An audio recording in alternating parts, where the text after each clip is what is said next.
System riding to the core. Yeah. Reppin' inner city left. This is the Inner City Left broadcast. Today is Friday, May 30th. I am Amin TMK alongside Amoja Lil Tanky Sumler. Amoja, it's Friday. Happy Friday. How are you doing today? Man, it's Friday. It's warm again in DC. I think we're back to summer, spring instead of fall, spring, which we've had for quite some time. Man, I love these. It's like the Avatar. You know, every season has dual names. You know, like cat dog. Yeah, exactly. That's that DMV weather. That's that DC weather. You getting all the seasons to. That's a fact. Let's talk some news. Let's talk about some things because I think as you can tell from the title, and again, I think people can understand that the United States throughout the world, maybe not in terms of individuals, like an individual may go to a country and enjoy themselves or whatever it may be, but the standing of the United States around the world is plummeting. And not only that, sort of the United States in of itself and its infrastructure plummeting, and it's continuing to get worse and worse. And you go to the core at many of these issues, right there in your face, it is the G side in Gaza. So I got a lot of things I want to throw at you today just to see your reaction. And I'm going to start with this. I'm going to start with Marco Rubio, very smart and talented politician. Really, he's been doing a lot of talking. I've been seeing this guy too much talking, but this is him right here. Let me see if I can pull this on up. Against our Jewish community. And it's sort of this new race for each politician to label something as anti-Semitic or, go forward with some sort of wild claim that's made about anti-Semitism that is just, someone spray painting Free Palestine on a campus blocker or something like that. So this is Marco Rubio, Secretary of State, and I'll go ahead and play it. And you can react. Under President Trump, the United States will stand with the Jewish people. We have implemented a vigorous new visa policy that will prevent foreign nationals from coming to the United States to foment hatred against our Jewish community. We are holding international organizations and nations accountable for rhetoric against Israel that resurfaces in the manifesto of monsters like Iran and Sarah's killer. But we do see an eventual light at the end of this long tunnel of suffering. One can imagine a Middle East in which the Abraham Accords eventually reign. So thank you for the opportunity to address you. Maybe just some thoughts on that. I can see some side eyes there, but just in general, hearing something like visas can be, revoked and all these other things. What are your thoughts? I thought conservatives believe that all races are equal. It seemed like one race is a little bit more equal, though. You know what I'm saying? Like, the fuck does he care? Like, you're Cuban, bro. Like, there are problems in your community you need to deal with. You know what I'm saying? There is violence that still happens against Latin Americans in America, Cuban Americans in America. But you out here putting your neck out for the Zionists that own you?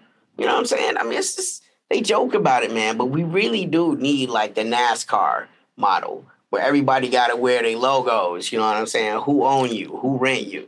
This boy been on for a long time, you know what I'm saying? So, I mean, think about that. I mean, the fact that what's ironic is all these go-go, hoorah, super patriot Americans, he's not even explicitly stating that the policy will exclude people that come to the United States that have anti-United States bias, right?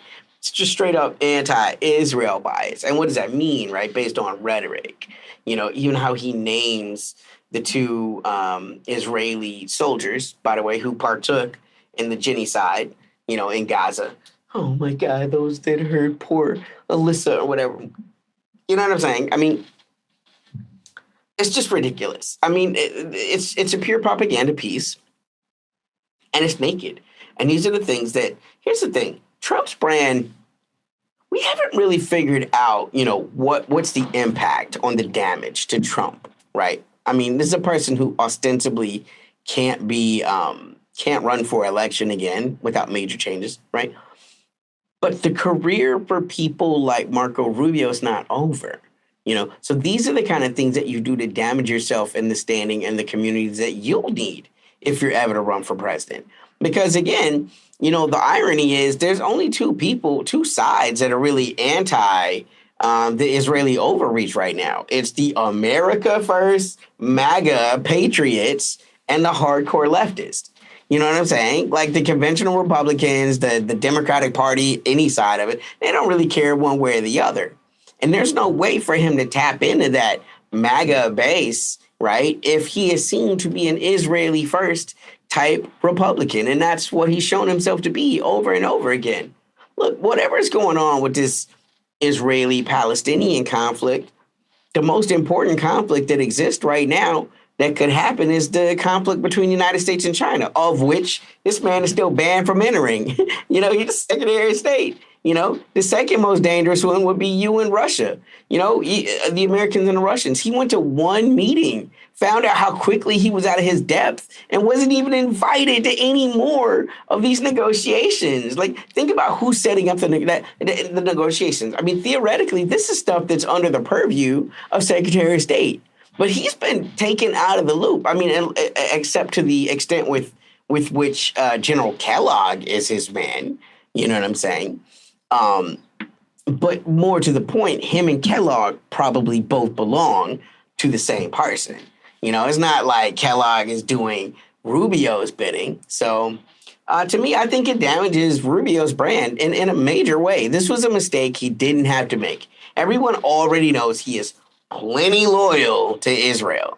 But coming out and, talking about manifestos, again, making attempts on things that are considered free speech, these are things that will hurt him with his Republican base, especially the hyper-nationalist, let's be honest, straight-up white nationalist people that he'll need to tap into because I just don't see this being the end of Marco Rubio's ambitions, right?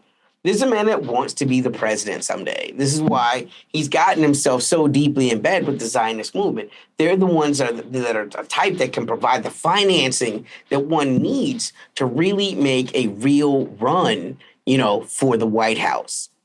However, you still need people to vote for you too. And it just looks like he's putting himself in trouble with the kind of people that could carry him across the finish line. Seems like every American politician is just doing what they can to race to support Israel in the most ridiculous way ever, and I really don't see any other way around it. And I think, like you said, sort of to the voters who are not interested in continuing the G side in Palestine, what are they going to do? I mean, they don't have. I mean, it is going to be interesting to see who comes out of the candidacy in the Republican, caucus or whatever it may be. Maybe it's Trump again. I really don't know. And I guess I don't care, but I don't think the policy in Israel is going to change at all. So, if I'm a conservative voter, I don't know what exactly I can vote for to not have that happen. And it just kind of brings me to this point that we've been trying to make for the last few months, I think.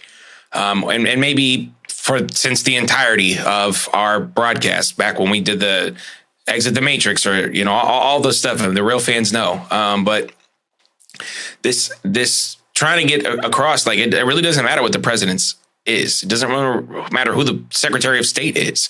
For the most part, when it comes to the grand scheme of geopolitics and America's relationship within that or place within that, very little changes and very little happens in terms of what you mentioned this to me the other day. It's like, the machine doesn't really need a head person to run it. It doesn't need a leader to run it. It's already running. It already moves without this sort of puppeteer.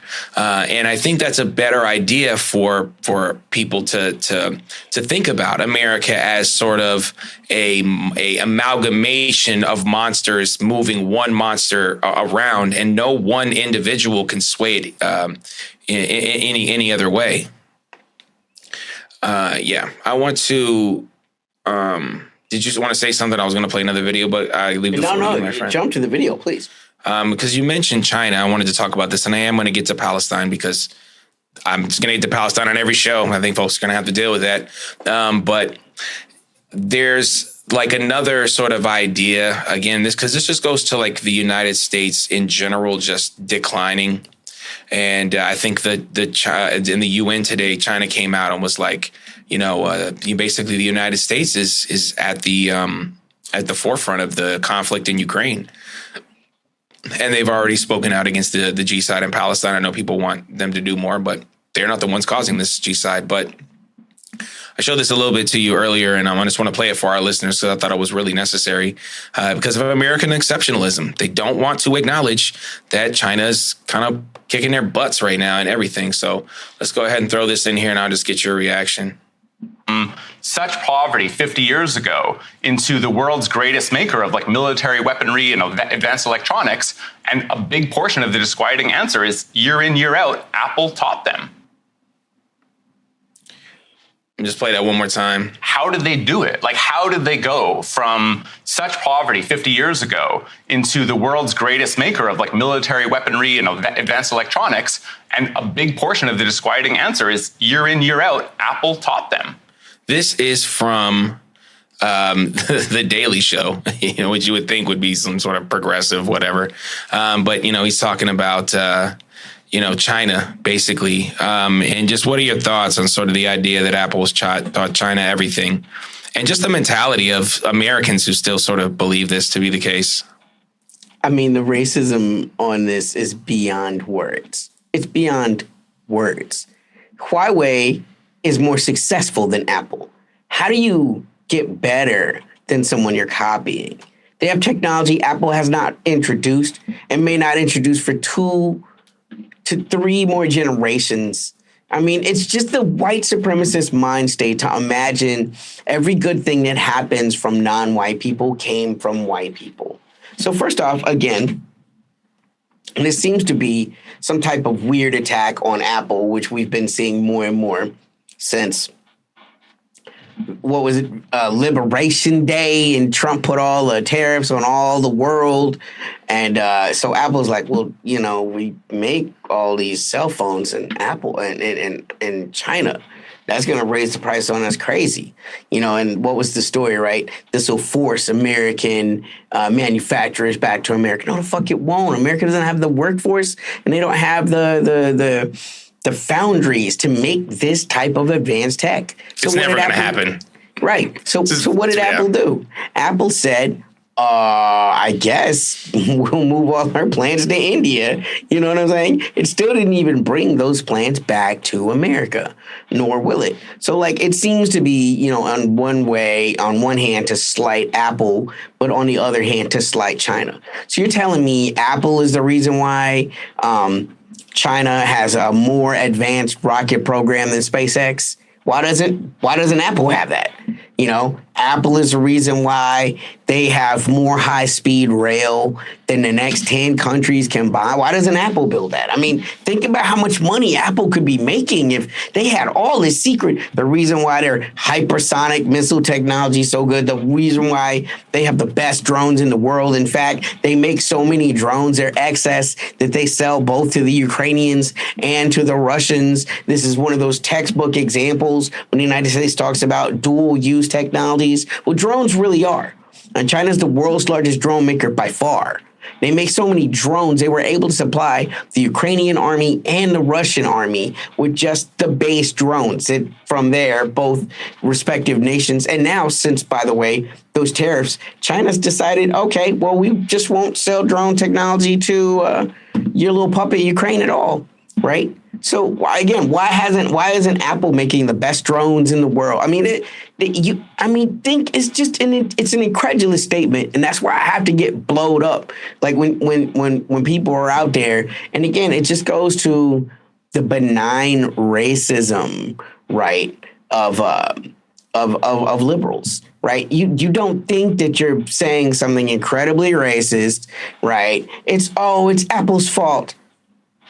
The Chinese got advanced in 50 years, and it was Apple. I mean, first off, Bill Gates has a close personal relationship with Xi Jinping. I mean, he visits him on his birthday. Why don't we say Apple? Why don't we say Microsoft? Right? I mean, just who are you? I mean, wow, man. It just doesn't. It misses the point of China's rise and how it happened. Right? Why aren't Apple employees the best in the world? Why aren't they the richest people in the world? I mean, there's such benevolent brilliance inside the walls of Apple. They were able to lift China up out of poverty in only 50 years. It's truly, I mean, it's amazing. It zeroes out all of the smart governance and the hard decisions, right, that both the Chinese government and the Chinese workers have done to take that nation from where they were to where they are. China owes that to no one but themselves.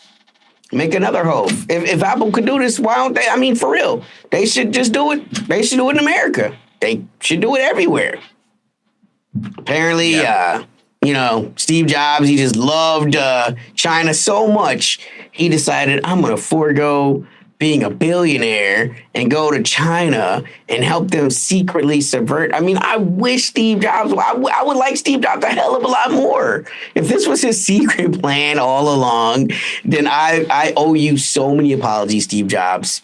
I was so wrong, and I just want to say, as a tanky, I apologize. Well done, sir.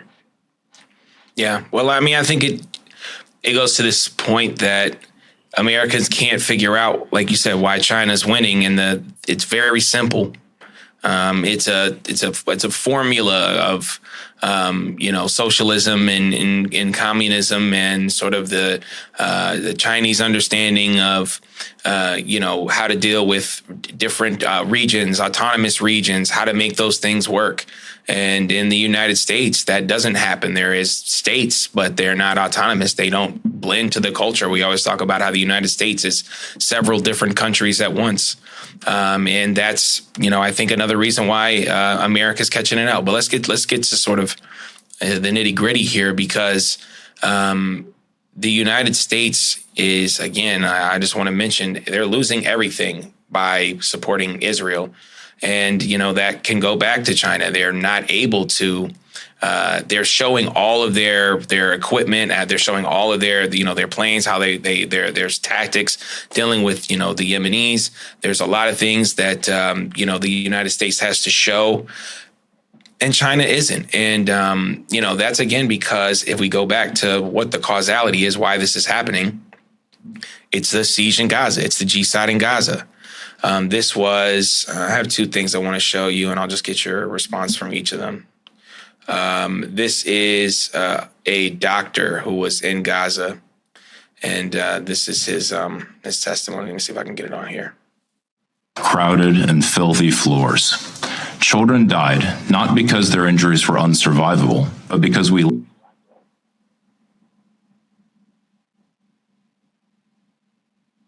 and the most basic supplies that. So this is from the Cradle. Dr. Farouz Sidwa, a surgeon who was in Gaza, a volunteer. And this is his testimony at the UN Security Council. In Gaza, I operated in hospitals without sterility, electricity, or anesthetics. Surgeries took place on crowded and filthy floors. Children died, not because their injuries were unsurvivable, but because we lacked blood, antibiotics, and the most basic supplies that are readily available in any large hospital anywhere else in the world. I did not see or treat a single combatant during my 5 weeks in Gaza. My patients were 6-year-olds with shrapnels in their heart and bullets in their brains, and pregnant women whose pelvises had been obliterated and their fetuses cut in two while still in the womb. Mothers sheltering in the hospital cooked bread on hot plates in the emergency department during mass casualty events as we dealt with the rain of fire and death falling around us everywhere. So this is at the UN Security Council. So this is going to be seen by millions of people. Constantly, these are the stories that are coming out of Gaza, and everyone knows that the United States and Israel are completely linked. They are arm in arm in this. And you can tell that, this is becoming to wear on the rest of the world. Just your reaction to that video and sort of, everything we've been talking about today. I mean, again, to me, it goes to show the vapid emptiness of the American activists and a whole apparatus. You know what I'm saying? I mean, and I say this all the time because I just want to show how intersectionality fails, right? How third wave feminism fails, right? If you say that women's rights are the most important thing to you, how then can the Gaza conflict not be your most important die on this hill? No pun intended, because that is literally what is happening, right? Cause women have no rights in Gaza right now, and it is not chauvinistic Palestinian, Arab, Muslim men that are taking those rights away. It is the American war machine. It is the Israeli war machine. It is the European complacency and all of this. I saw a wonderful political cartoon the other day, and it rocked me, right? It was a hand, and the hand said shooter, and it had Israel. And then it had the gun, and the gun was the USA. And it had a silencer, and it was the EU. And it had the bullet hitting Palestinians. You know what I'm saying? I mean, that is the way this entire apparatus is working right now. The Europeans are providing political cover. The Americans are providing the weapons. And the Israelis are killing the indigenous people. And this is the playbook of the West and has been, which is just the irony of a culture that is prided itself on human rights and the age of enlightenment and the white man's burden, the civilizing burden, when we are not seeing war conducted in a civilized way at all. And what we see is the naked truth of war. There is no civilized way to conduct war. And this is why real leftists are anti-war. It doesn't mean we are not for self-defense. Because at the end of the day, the only one that keeps you safe ever is you, right? But when you talk about war, that's not self-defense. That's something different. This isn't about Israel's right to determine its ability to exist. The United Nations litigated that, whether they had the right to or not, back in the 40s, and then relitigated it in the 60s. That has long since, from a litigious point of view, been settled, right? So the whole, does Israel have a right to exist? It's a non-starter. Israel already exists. We're not talking about trying to make an Israel. Israel exists. The question remains, does Palestine, the nation, have a right to exist? Do Palestinians, the people, have a right to exist? What is the complicity that a child owes any political conflict? When we have people out there saying there are no innocent Palestinians, like justifying hospitals being blown up, temporary shelters being blown up, people in tents being blown up, schools being blown up. And if you say this online, you might not be able to get a visa to come to the United States of America because some Cuban guy that lost his 100,000 acre plantation, is still angry about it and wants to punish the world. This reminds me of sort of the conversation people were having with us. Like, are you going to go to Blue Ski? Are you going to be on there? Because it's not owned by Elon Musk, who is a terrible person, who's a billionaire, says, well, cool, whoever he wants. And it's like, No, because I don't want to be in a place that's just liberals. And what do we see in Bluesky? We see a place where Donald Trump is at the forefront of every conversation, and Gaza and Palestine, and the war in Yemen, and the violence that happens in Syria, and all these other things. They're not being discussed through these like liberal connections. And again, it goes back to what I was talking about with sort of this. Always want to talk about like individual identity issues and things like this. It's just, I wish we could go into those weeds and have all those conversations. But at the end of the day, like, there's a G side happening. Like, come on, guys. Let's continue. I go back to IRC before I go to fucking Bluesky, man. Well, I mean, look, wherever you want to go to your social media, that's fine. I prefer to go where the people are. Whoever, it's irrelevant who and what owns what. I go where the people are. And that's why we're on Instagram at Inner City Left. You can hit us up at any time. There's one more video I wanted to show because that image, okay, the conversation with the doctor, right? And the images that were brought there. It should haunt everyone. Haunt your whatever you're doing, you're not doing enough. Yeah. I mean, we should all, like you said, we should all feel this way. And as you see, there is a mass starvation going on in Gaza right now, and the Palestinians, there who are desperate for any type of food. And again, millions of people still living there. At least 2 million people still living there. No food. Like I said, and malnutrition, and we're finally getting some aid in here, and it's completely weaponized. It was you're being rounded up. It looks like cattle herding or something. Like pigs, for the slaughter. I've seen, and they're being shot at. And it's, again, this should haunt people. I just want to show this briefly. I'm still working out the video thing, as you guys can tell. But this is this right here. If you can see sort of this right here.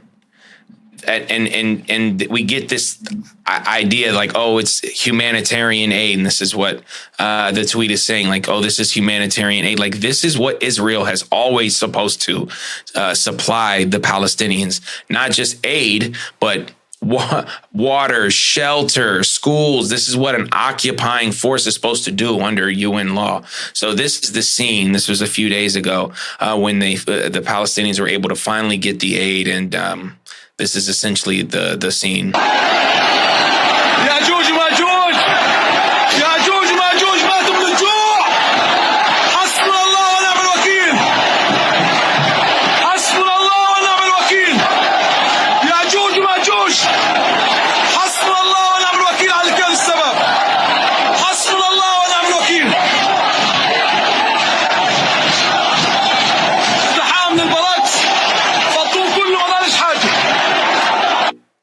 For our podcast listeners, this is a huge warehouse where there are, it looks like, hundreds of Palestinians trying to get this to this aid. And it's again just a very dire sight. The tweet says, it looks a little bit like Hunger Games. And again, this should be haunting people.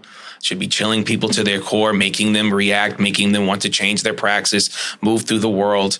With that BDS list at all times. Get the Boycat app if you haven't got it. Make sure you're checking it to see what you got. And there's a lot of different ways to affect change. But like Tanky, you were saying, and none of us are doing enough when we witness images like this. Just kind of this will be the last thing I ask you. Just kind of your thoughts on that video, and as a person like myself, who's known how it is to feel hungry, and also to have people that are around you that need to be fed. It's a very difficult and very strenuous thing to deal with, and Palestinians are dealing with it on a level that no one else really is at this moment. Yeah, I mean, you said hundreds, but it looked like thousands of people in that warehouse easily. Again, it's just controlling the narrative in a very masterful way. This is something that, again, if you pull the camera back a little bit and you ask yourself simple questions like, why does Israel need aid, right? And reality is, even though Gaza is on the coast, the Israeli Navy has an effective blockade. Anyone that tries to bring aid to Gaza, the Israeli Navy will sink. The Israeli Air Force will bomb. You know, we had this happen not too long ago with what's her name? The Greta Thunberg. Yeah, Greta Thunberg, right? You know, whatever she represents, right? Ostensibly on a barge sent to send aid that came under drone fire. You know, and nobody really knows who done it. And they're going again, actually. I think today there's another flotilla. You know, and so and these things have continued to happen. It's not that Gaza needs the Israelis to supply their aid and water, right? Because once again, they're able to be like, look at what we're doing. If we weren't feeding the Palestinians, they would all starve. You're literally the one that's not allowing anyone to bring them aid. You know what I'm saying? This is just a game. This is a charade that the Americans and the Israelis are playing. It's a cruel joke. It's a cruel joke. And people are dying. People that have no connection whatsoever with any type of militancy or uprising, because we're talking about children. We're talking about, and I don't like to be like women and children, because you know what? Men have a right to live too, right? Palestinian men have a right to live, you know? And you know, there isn't some age where it's like, oh, he's 17. What does Palestinian man deserves to die, right? We can get caught up in that combatants and language non-combatants, you know? Right. You know, I mean, if you're not in the military, I mean, what difference does it make? Right. You know what I mean? I think it also goes to the point where I think, like, you know, a lot of men, you know, we rather give ourselves up, you know, to protect protect people in ways like that. It's one of those toxic patriarchal traits. But you know, I think it goes again to, you know, this idea that it doesn't matter. It doesn't matter who you are. It doesn't matter how nice you were, how sweet you were. It doesn't matter what age you were, what gender you were. You know, when it comes to the empire, it's all the same. When it comes to ethnic cleansing, which is what Israel is doing, it's all the same. The word that I've seen the most in all of the stories that I'm reading about Palestine and that farce of a food delivery was chaos. Palestinians describe being treated as animals during chaos. You know, every story that talks about it, it's just chaos. And that's on purpose. Oh, they're rioting. Oh, they're looting. You know, it's the same things they say about black guys.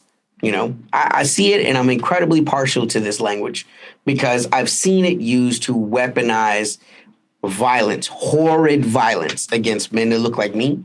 And now it's being executed against men that look like you, like Arab men in Palestine, you know, Arabs in Palestine, human beings in Palestine.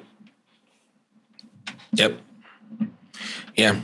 Let's give a shout out to our podcast listeners. We're available everywhere you find podcasts, Apple Podcasts, Spotify, iHeartRadio, so on and so forth.